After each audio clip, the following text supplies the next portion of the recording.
Hello, ladies and gentlemen, boys and girls, and welcome back to another episode of the Marketing from the Trenches podcast.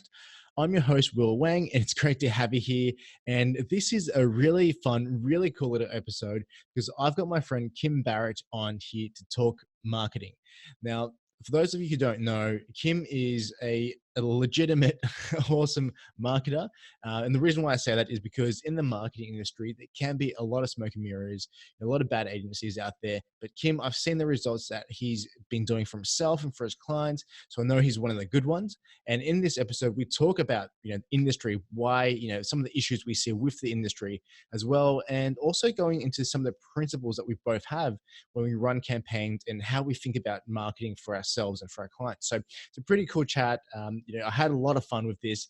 Kim is an awesome guy, and I think you'll get a lot from what we discuss as well. Now, just before we dive in, as always, there's free resources that we've made available to you. If you want to learn how to grow your leads, how to get more leads, I should say, grow your sales, get more customers, and increase your monthly revenue and your profits, head across to growthlabs.com. That's growthlabs.com/resources. And you'll find a bunch of free tools and free resources there to help you grow your business. And without further ado, let's jump into it. This was a really fun chat, so I think you'll get a lot from it here and have some fun listening to us along as well. See you on the other side.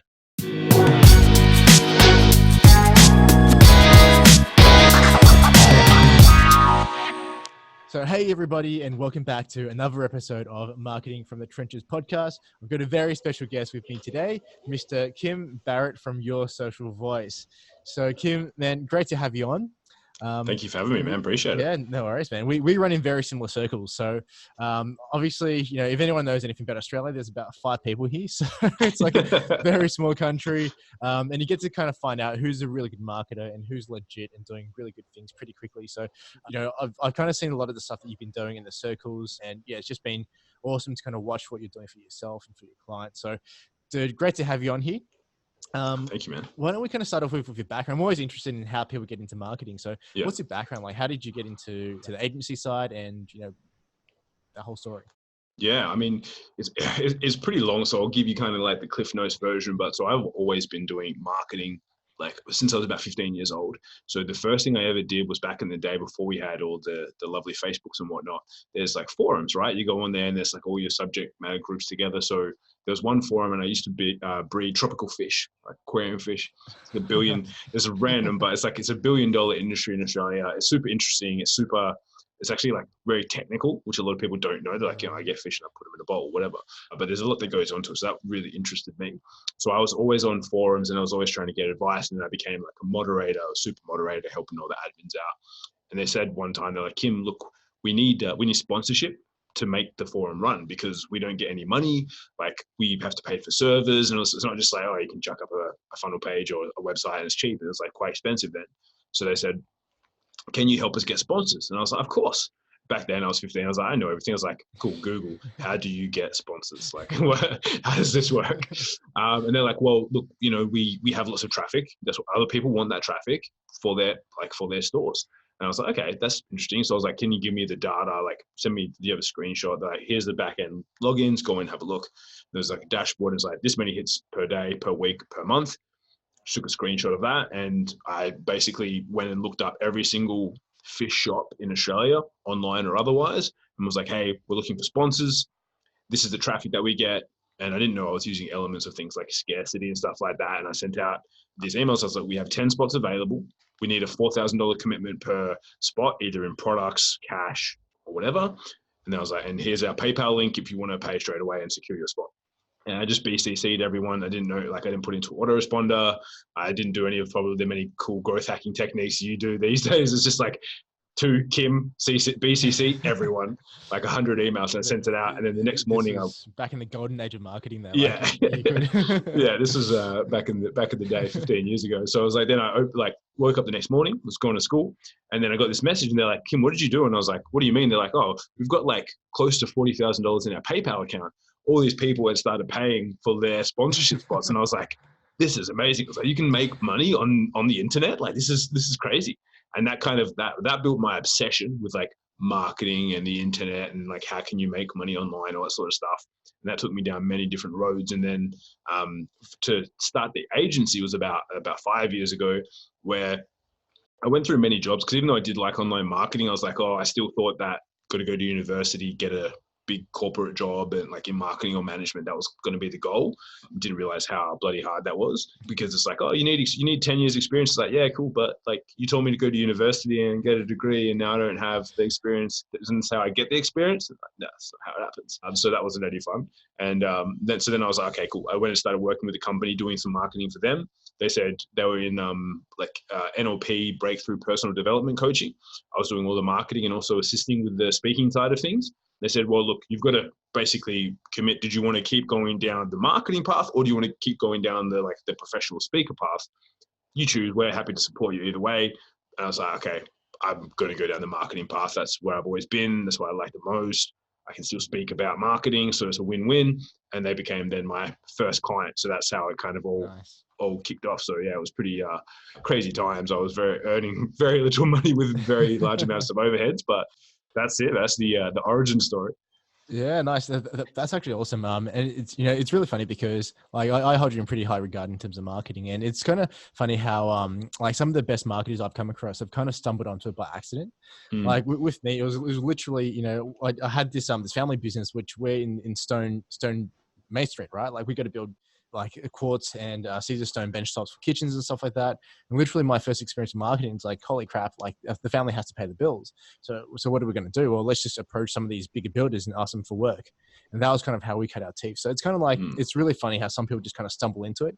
And you look back and like, oh, that's kind of where it's come from. But as you're going through it, it's just like, how do I make ends meet? Like, how do I pay the next bill? How do I make this work? Yeah. Yeah. And by necessity, you kind of learn the marketing stuff because you look back and like, that's the lesson there. Yeah. So that's awesome, man. That's your origin story. That's pretty cool. And yeah, fish, like I wouldn't have expected to be such a big market, but my dad's really into fish. So I know like technically all the water temperature and the alkalinity and all that kind of crazy stuff. So yeah, pretty interesting place to cut your teeth on. So cool. That's your story. Like what kind of stuff are you guys working on now? Because I know you're doing some really interesting stuff with some really interesting clients. Like what kind of projects are you working on at the moment? Yeah, so we have basically our business is kind of split in two. So we have one side, which is education, where we teach people basically how to do. Now, I'm not teaching people how to build agencies. I'm teaching them like, how do you take our marketing systems and put them in your business? And then we have it where we do it for people. So on the side where we do it for people, we basically work with people that are, subject matter experts that really know their stuff, and they want to do like free live events, webinars, online trainings, that sort of stuff. And they just want to pour traffic into funnels that they know convert, especially from Facebook and Instagram. That's really our specialty on the paid side. And then the same, like then on the training side, we kind of work with I'll say like a vast array, all professional services businesses, and we teach them, it's like, cool, here's our systems, install them into your business, and then we kind of work with them to do that. Oh, awesome. And so it's mainly focused on Facebook and Instagram? Yeah, Facebook and Instagram. We do a little, we do a little bit of YouTube, but that's mostly more for us, not really for our clients just yet, because I haven't cracked the code on that yet, so we're not offering that. But yeah, so paid Facebook, paid Instagram are really where we shine, and then obviously like the funnels and the back end, like whatever they need from autoresponder perspective to make sure that's kind of fulfilled as best possible. Yeah, it's awesome. No, I think that's such a good point as well, because I think, there's too often I see other agencies out there who just latch onto trends and try and sell how they can to their clients. But it's really cool that you're experimenting with your own accounts in terms of YouTube ads. Like we're doing the same with LinkedIn ads. So we're going big into LinkedIn ads, but we haven't offered the service, but we're dropping, thousands of dollars every single month, just testing the ads and seeing how they perform. So it's just cool that you're taking like a really good approach, and a client-centric approach. Which I think is definitely missing from the marketplace. So let's talk Facebook ads, because I know that's a big thing at the moment, especially when you're looking after experts and subject matter experts, coaches, things like that, because the market's always constantly changing. And I find that, I'm not sure if you're seeing this too, but in some of the clients we're working with, if you don't structure the accounts properly, the ad costs are actually going up quite fast. So it'd be interesting to get your take on like what's working now for you and your clients, and where you think that trend is actually going to go. Yeah, definitely. And it all comes down to, again, the type of client, because what I might say here, if you're an e-commerce business, is probably completely different. So take everything that I say with like a grain of salt in consideration with the clients I mentioned that we work with. So for example, the biggest thing that we've noticed that works well, and this is only if you as well, you have to have a relatively decent audience size, which, we're testing some small audiences, kind of like sub 100,000 at the moment, but really 100,000 people in your audience size or above. A lot of the new, well, not really new, but campaign bid optimization, which a lot of everyone's going to be forced to do by the end of February anyway, is something that we're really heavily focusing on, because we know we're going to have to get good at it. So we're trying to get good now. So, but for a lot of our clients, we're finding that it's Facebook is really favoring it now. Sometimes people go, yeah, that's cool that they favor it, but also it's, you still don't have the depth of understanding. So to try and make it as simple as possible for people, you previously would do all your bidding at the ad set level. I like to imagine them like babushka dolls. You have the big mama, little one comes out, and then another one comes down again. That middle section is where you would do all your bidding, or tell Facebook how much you want to spend. Now you got to do it at the top. So what that means is, if you have many ad sets, Facebook can choose wherever they want to spend your money on, whichever ad set, whichever ad they think is good. Now, 99% of the time, they think they know what they're doing, but they're not they're not super focused like we are on the outcome for us as a business owner. They're like, cool, you want to spend money, we will spend it wherever we think is going to be good, in inverted commas. Right. So I don't like them having that much control. So as long as you can still control where you want to spend the money, and you can leverage Facebook's newer service offerings, then most of the time you're going to win. So a little like asterisk / hack is that a lot of people don't do is at the ad set level, you can actually still control the spend there. There's ad set limits you can install, which a lot of people, when they're like, I've been watching everyone's doing their new videos on campaign bid optimization and everything like that. And a lot of people are missing that step. So people going out and trying it, and then they're like, oh, Facebook spend $150 of my dollars today on this one ad that has gotten me a lead for $150. And I have these other ones over here, they're getting leads for $3. And it's just getting completely missed, because it's like, it's a misappropriation of the funds, not from a negative perspective, but Facebook assumes that's going to work. So spend it there rather than like giving equal testing to everything. Yeah, that's such a good topic, because I've seen, seeing all the marketing stuff that you see online, and a lot of it hasn't been tested properly. And it's a lot of people who've just done one campaign and somehow fluked the win. And now they're like, hey guys, look, this is how you do it. And it's absolutely not right. So it's really interesting, because we're playing a lot with that for ourselves and for our clients as well. And on top of that topic, and I think that's a really good point in terms of, let Facebook do its thing, but also control it a little bit, because it's not quite there yet. Like, AI is getting better. It really is, but it's not quite at the point where we can just go hands off and go and do your thing. So I think the other point to bring up as well is the timing of it, because one thing that we've noticed is so it's the campaign optimized budget stuff. We need to give it a little bit more time to just run and get the algorithm working correctly. Whereas normally we'd be in there within 3 or 5 days looking at winners and losers. This takes a little bit longer. So, you've got to sweat through that first period a little bit more. And I think that's something that's kind of annoying, but at the same time, I can see, it's going to be beneficial in the future. But we've got kind of paying for it now. Exactly. Yeah, 100%.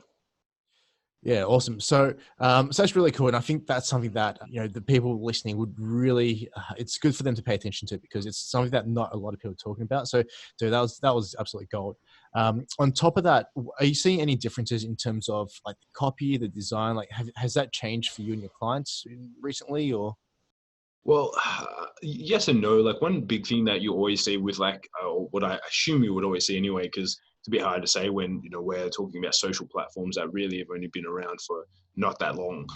But when things mature, it means that a lot of people come onto a platform. It means that there's a lot more noise. So it's like, cool, how do you stand out and then differentiate amongst that, which is really the big focus.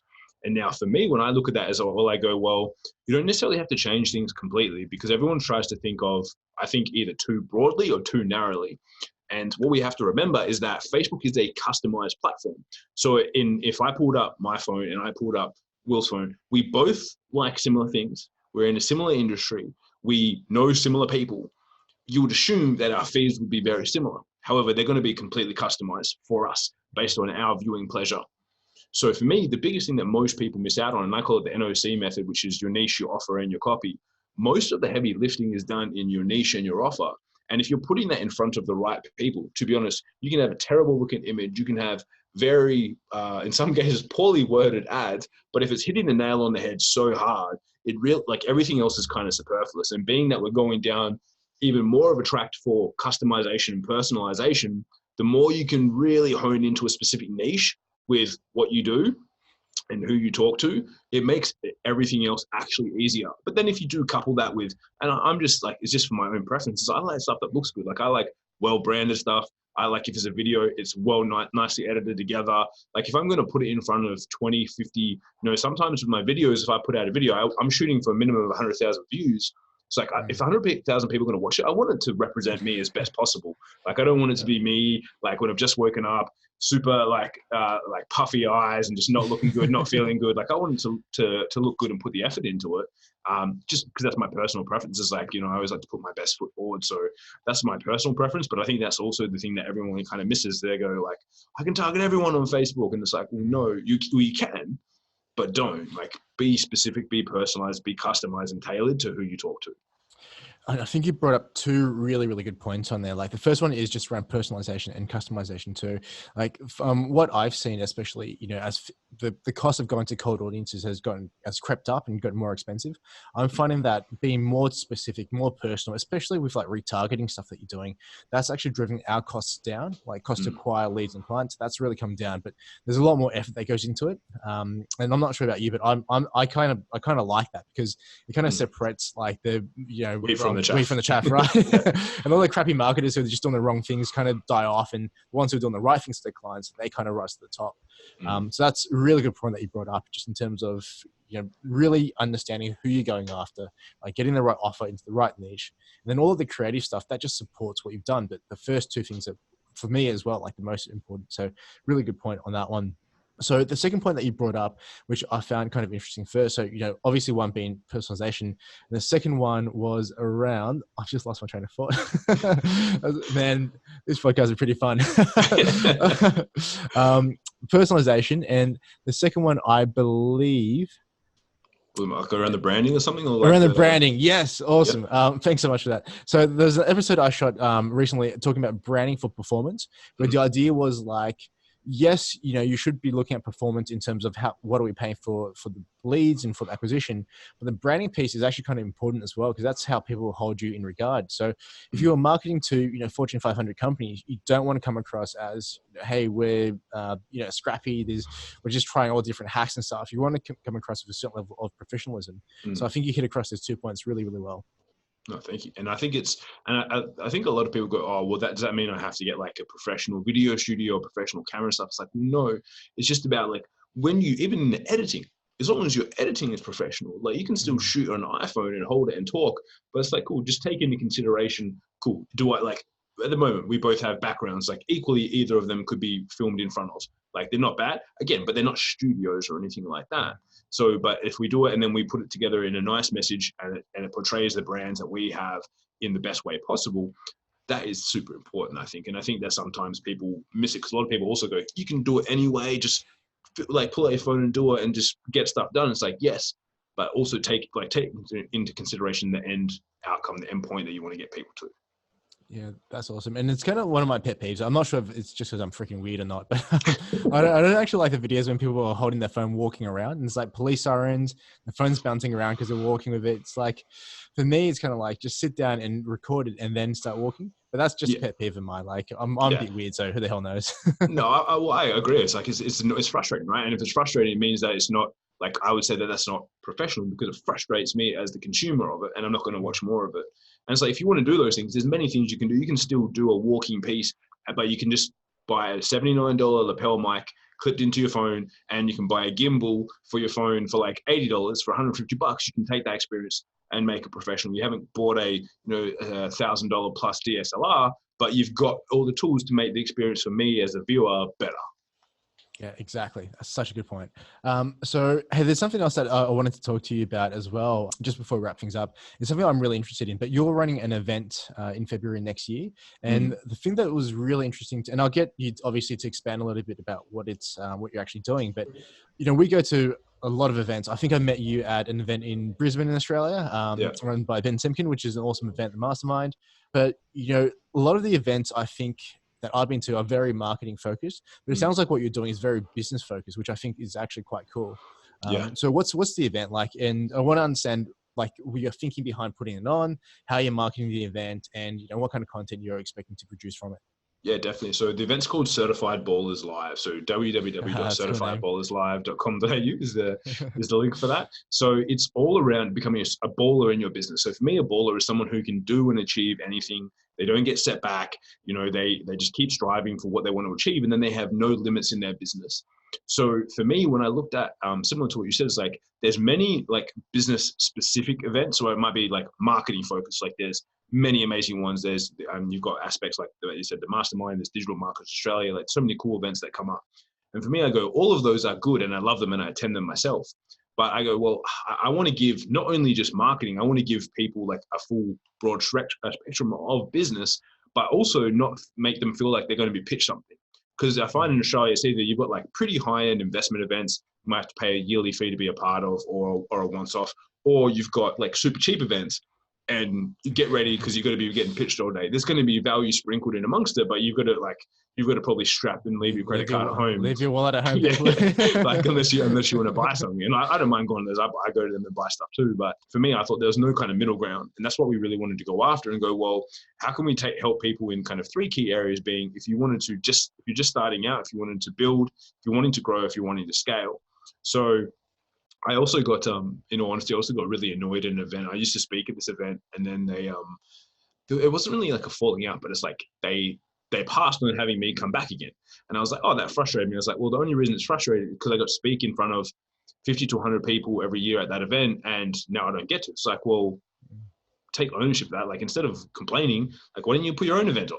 So I was like, okay, I'm going to do my own event. So that's why I went down. And I was like, okay. And luckily for me, as I said, I go to events, I speak at events. I've got a pretty good network of people. So I thought, who can I find? So I've got people on literally from branding, from building a social enterprise. They just partnered with the newest stadium in Australia, Optus Stadium. They're the charity partner for them.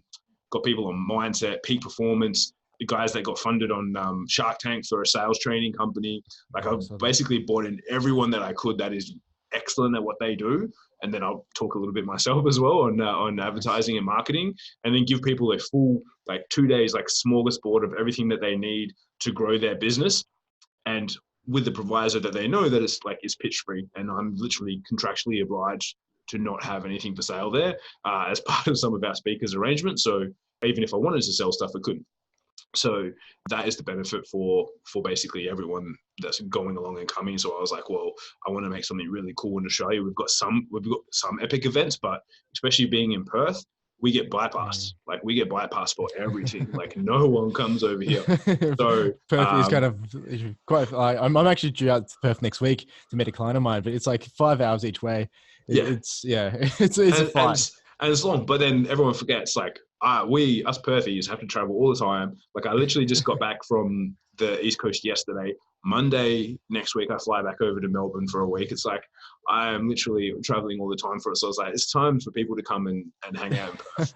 I think that we've got to get everyone to come over here. So that's why we're doing it in Perth as well. Perth represent. Nice. Yeah.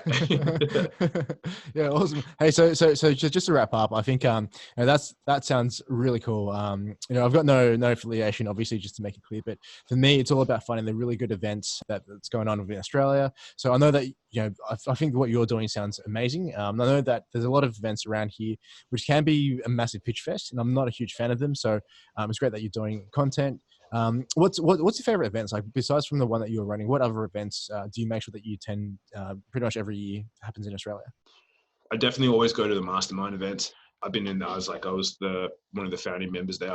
Been there for so many years. I didn't go last year, and I'm hoping to go this year, but Digital Marketers, Stephen is a good buddy of mine. I definitely want to get. I love Stephen. Yeah, homeboy, represent. Yeah. So I definitely want to get over there and hang out with him for sure this year. And then, look, it depends. Obviously, sometimes we get some fly-ins. Like Grant Cardone was here. I went to his event. I know that Perry Marshall's coming. I think I saw that you're going along. I got to weigh up a few things. I'm contemplating getting to that one, but November's a very busy month. So if anytime there's like someone comes to Australia that's I know is going to have good content, I always try and get to them if I can. I've missed a few. Like I think Dean Jackson came out. I think it was like a year or two ago, and I was like, kick myself I missed that one. But yeah, as many as possible I try and get to, because it's you always get a good idea, and most of the time it's like, even if you pay, some of those events might be $5,000 a ticket. It's like, even if you pay that, it's like all you need is one idea to implement to your business, and it's going to be worth 10 times that. So I always go in just going, what's the one idea I can take from this to help me and my clients? And if I get that, then, which I always do, it's happy days. Yeah, awesome. There's probably one other event that you might want to check out as well. It's called Superfast Live. Superfast Business Live, right? Yeah, Superfast Business Live. That's one that's on my list. Epic. But I've missed it every year. I've been away or something, and it's like this year I was like, I want to get to this one this year. Yeah, that's pretty epic as well. I think we're actually pretty spoiled down here. Like we don't have that much of a population, but we've got some epic events rolling up, and yours as well. So I'll definitely get out to Perth for that one as well. I've got to G myself up for a 5-hour flight each way. But we'll make it worth it, man. Don't worry, we'll make it worth it. Awesome. So look, Kim, I think we'll wrap it up there. But thank you so much for sharing all the insights that you've got. I know that that you guys are doing some awesome stuff and getting some really good results for yourselves and for your clients as well. So it's always good to have other marketers who know what they're doing on the podcast as well, and to talk about what they're doing. And the event sounds awesome as well. What I'll do is I'll put a link the show notes in case anyone from Australia is listening and they want to get along.